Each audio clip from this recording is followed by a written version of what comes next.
kesempatan ini juga diberi kesempatan untuk mendampingi ASN kami dalam rangka aktualisasi dalam latsar yang diadakan di LAN ini.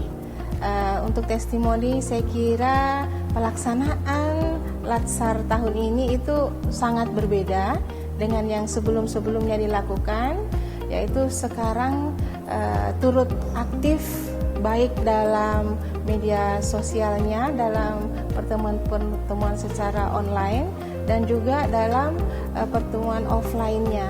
Jadi tugas yang diberikan mereka itu saya kira akan memberi dampak yang sangat baik, terkhusus dengan pertanggungjawaban apa yang sudah dibuat.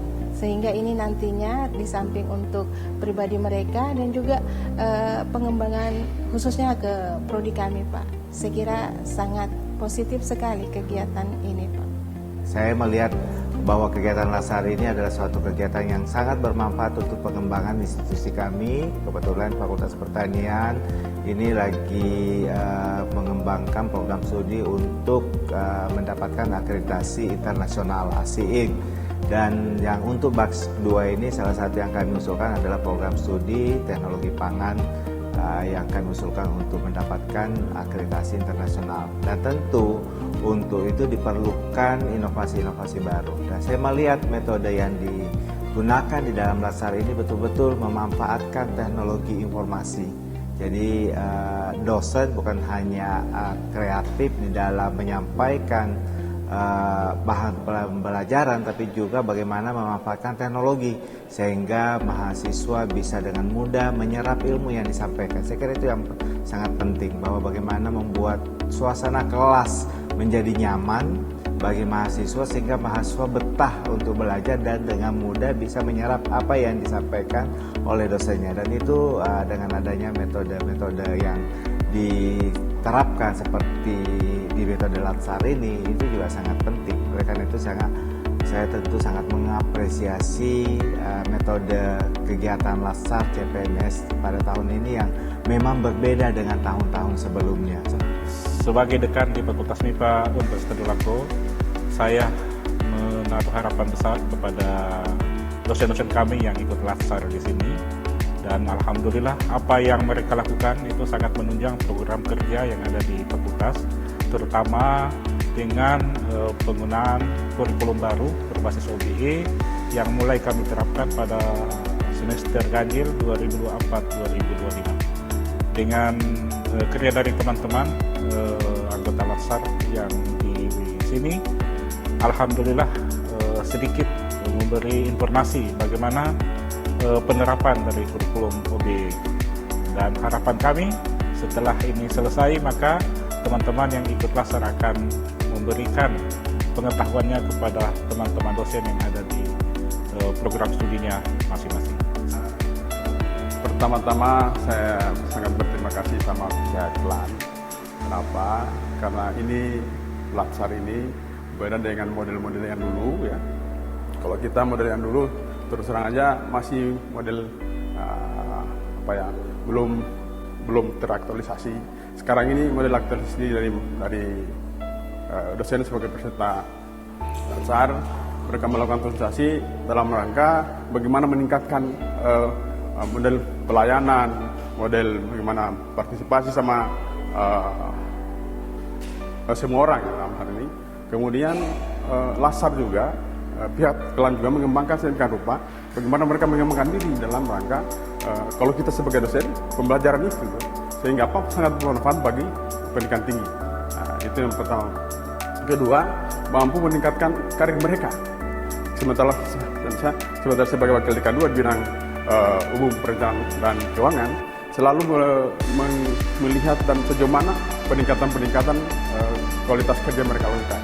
Dan alhamdulillah sudah berapa orang yang sudah jadi mentor ini dan mereka merumuskan aktualisasi yang tidak pernah dilakukan selama ini. Kontribusi teman-teman peserta latsar ini sangat banyak, Pak. Tidak hanya di tema latsar atau aktualisasi yang dilakukan, tapi juga di kegiatan-kegiatan lain, di kegiatan akreditasi, di kegiatan penyusunan kurikulum juga mereka sangat membantu.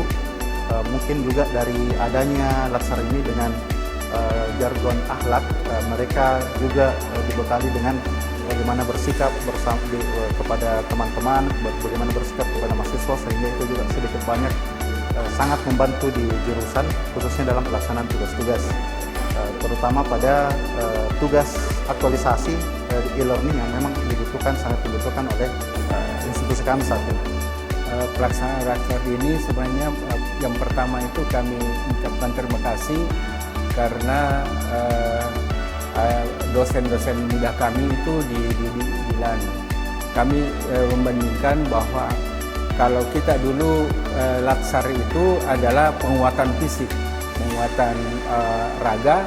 Nah sekarang dengan Latsar ini dengan penguatan knowledge dan keterampilan, apalagi dengan adanya berakhlak. Nah kita melihat ada mahasiswa dosen kita ini dari awal sebenarnya waktu kita pertama kan memang kita lihat bahwa perlu dilakukan suatu latihan, perlu ke suatu itu karena dia waktu awal itu masih ya biasa dosen mahasiswa dengan keluar masuk begitu, tapi setelah ada sebagai pendamping, sebagai dosen di Institut Teknologi B.J. Habibie, mereka sering berkonsultasi dan telah memberikan kepada kita bahwa apa yang dia telah laksanakan, apa yang telah dia dapatkan dari Latsar ini, dia bisa menerapkan dalam kehidupan sehari-hari. Khususnya kan kita tahu bahwa ada satu komitmen yang diberikan kepada ASN itu adalah ASN berakhlak. Nah ini yang perlu betul-betul bahwa mereka itu harus terapkan. Tapi kita lihat bahwa apa yang dilakukan oleh kita punya dosen-dosen muda ini, kita melihat ada perubahan setelah melakukan Latsar. Untuk model blended ini yang benar-benar harus dipersiapkan adalah data ya. Yang pertama ketika pendaftaran pertama kali itu memang benar-benar kita harus verifikasi secara betul apakah benar nama yang sudah dicantumkan oleh peserta sesuai di link yang kita siapkan. Kemudian kita harus verifikasi lagi datanya dengan SK-SK yang ada dan jangan sampai nanti terjadi kesalahan. Kemudian ketika kita masukkan di kolab Jarka sistem itu juga harus diperhatikan juga karena biasanya ada miss di situ dari data yang sudah masuk, kemudian ada beberapa yang pernah terjadi kesalahan, cuman itu bisa diminimalisir jika memang data yang dikirimkan oleh peserta itu sudah benar. Jadi memang yang harus dipersiapkan adalah data supaya nanti ke depannya, karena kan ketika blended learning ini ketika data sudah masuk, data itu juga yang sampai di akhir, jadi untuk sampai di sertifikat. Jadi jangan sampai ketika di awal salah, nanti kita akan kesusahan sendiri di akhirnya, seperti itu.